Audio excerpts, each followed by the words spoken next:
Você acha que é difícil dizer que é branco ou preto ou pardo no Brasil? Bom, eu também. Mas o Ministério do Planejamento quer que todo candidato autodeclarado negro em concurso público federal passe por uma comissão para confirmar a etnia. A intenção é combater as fraudes. E sim, elas existem. Em 2017, o Ministério Público do Distrito Federal denunciou 6 candidatos suspeitos de fraudar a declaração racial num concurso para diplomata. A nova regra diz que essas bancas de avaliação terão 5 pessoas e serão diversas. Homens, mulheres, brancos, negros. E aí vem a pergunta: quem é que define se esses negros são negros mesmo? A gente vai ter que ter a banca da banca para definir quem é negro? Como é que é isso, Gabriel? Bom, importante explicar que isso tudo surge com uma decisão do Supremo Tribunal Federal. A Lei 2.990 de 2014 já define que 20% das vagas de concurso público tem que ir para as pessoas declaradas negras. E o problema é exatamente esse. Muita gente que se declarava, na hora que passava no concurso, suscitava dúvidas se era negro mesmo. Então, o STF, em 2017, decidiu que são necessárias medidas complementares para a verificação dessa negritude. E aí se criou a ideia de uma banca de heteroidentidade para conferir se o negro é negro mesmo. O nome da banca é uma banca de heteroidentidade. É do latim hétero diferente. Diferente, não tem nada a ver com heterossexual. Não. Senão, imagina, vai ter que fazer cota de orientação sexual, aí o Brasil vai ter cota para tudo. Na verdade, o que eu acredito é que é uma maneira de evitar os abusos. Mas, obviamente, isso gera dúvidas. Como você próprio falou, se a banca tem que ter negros, brancos, pardos, quem é que vai definir quem são os negros dessa banca? A gente tem um looping, vai ter uma né? banca da, É a banca da banca para definir as bancas. Vai ter a banca da banca da banca, a banca da banca da banca da banca, e a gente cai numa dízima. Agora, quais são os critérios para você... São critérios visuais. Você não pode chegar nessa banca, por exemplo, com a sua árvore hereditária. Minha avó, por exemplo, era negra, né, uma cor extremamente escura mesmo, casou com alguém mais branco e aí fui eu ficando com essa cor brasileira aqui. Você não passaria na banca? Olha, eu acho que não. Vocês acham que eu passaria? Eu acho mas que não. aí vem cá, como é que... Mara, teria uma escala Pantone para ver? Qual é a... De que É subjetivo. Uma vez eu escrevi uma coluna assim no Globo, seria até um roteiro do Porta, que era uma banca para as pessoas verem, e o cara vinha com uma cartelinha da Souvenir. Aí falava assim, ó, de cuia de chimarrão para lá, você é negro, daqui para lá, não. Isso é muito louco, gente. Como é que você define quem é negro ou não? Como é esse critério? Não, é difícil mesmo. Fernando, o que você acha?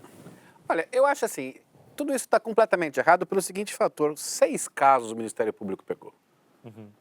É muita gente. Eu conheço muito cota na universidade. Quando você vê o número de casos, não ultrapassam 10, de milhares de pessoas que entraram. Não é mais fácil quando há um caso, como houve na Universidade Federal de Minas Gerais de Medicina, um aluno da cor da Marilis, assim, e foi lá e pegou e ele saiu?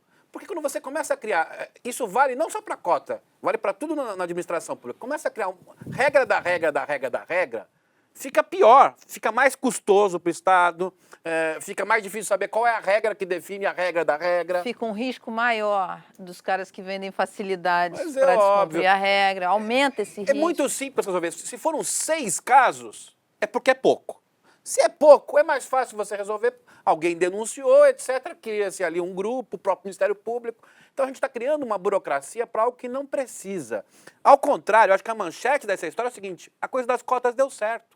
Se são 6 casos, é porque deu certo. Ninguém está Mas enganando. será que deu certo? Porque, olha, tem pelo menos 18 universidades federais que têm comissões para isso, justamente porque o número de fraudes começou a crescer muito. Tem universidades aí que tem 100 pedidos de investigação. Se você olhar o número de casos vis-à-vis o número de pessoas, é muito pequeno. É igual tinha uma manchete uma vez do Globo que era assim: o Tribunal de Contas da União descobre que 6% dos casos de Bolsa Família estão adulterados. 6%, num universo de 14 milhões de famílias. É nada.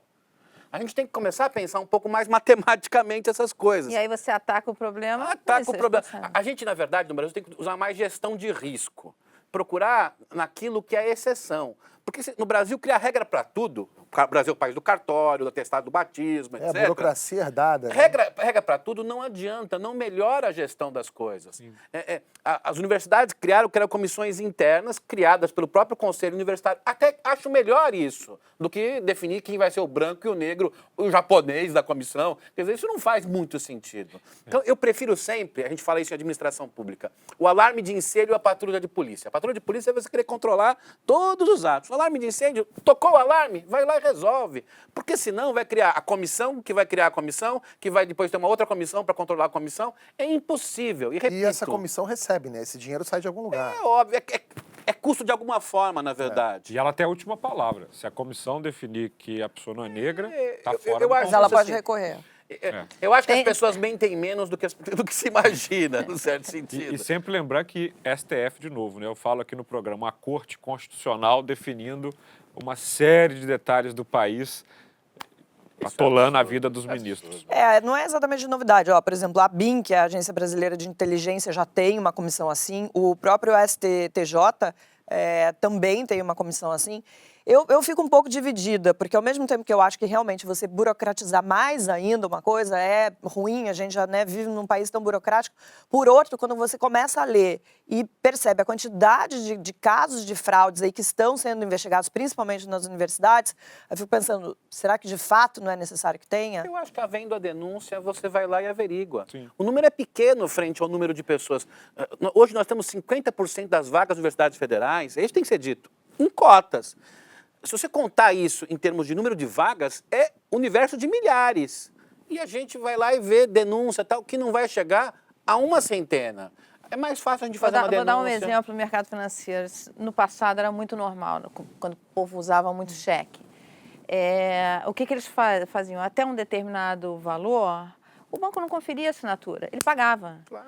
Por quê? Porque era mais barato você assumir o que risco, tinha né? fraude do que você botar todo um aparelhamento para... Hoje, com a digitalização, com a tecnologia, isso nem se fala. Mas, na época, aquele cheque que as pessoas assinavam e tal, ele botava até determinado valor, ele nem conferia a assinatura. Mas, por exemplo, você está falando da questão do número. Só o NB, ano passado, teve denúncia de 100 casos de fraude. É pouco? É pouco. No universo de alunos que entram, é pouco. E outra coisa que eu acho que é interessante falar é o problema, né? O problema, na verdade, é tornar o ensino superior algo mais igualitário. Não que seria é melhor... a questão da cota. O que é a cota?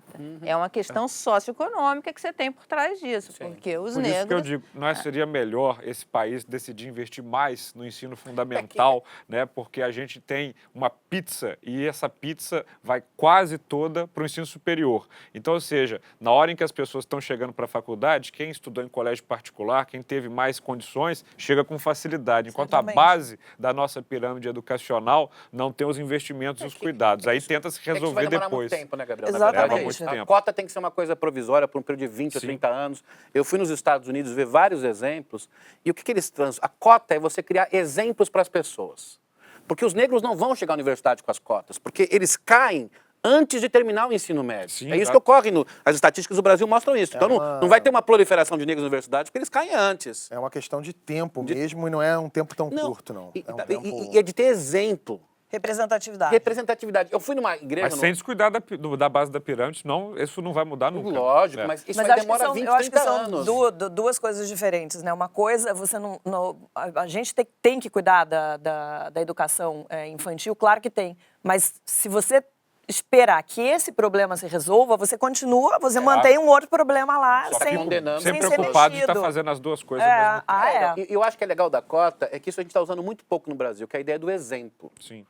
Nós temos poucos negros e, sobretudo, poucas negras em lugares importantes da sociedade brasileira. É mais fácil você conseguir isso nas artes, no esporte, do que colocar via educação. Qual foi a novela da Globo que algum dia mostrou alguém que cresceu socialmente pela educação? Nenhuma. É verdade. A educação não é uma coisa, digamos, meu amigo Sérgio Bressemer sempre me diz Não é glamurosa. Não é glamurosa, assim, valorizado. que não basta investir em educação, é preciso investir na ideia de que conhecimento é legal. Isso a gente tem que investir no Brasil. Então, a cota pode ser para isso. Agora, a cota tem que ter avaliação. De exemplo, né, pro cara. Porque... A cota pode ser avaliada, o Brasil não avalia. A cota pode ter um prazo de validade. As universidades americanas criaram prazo de 20, 30 anos, tinham comissões.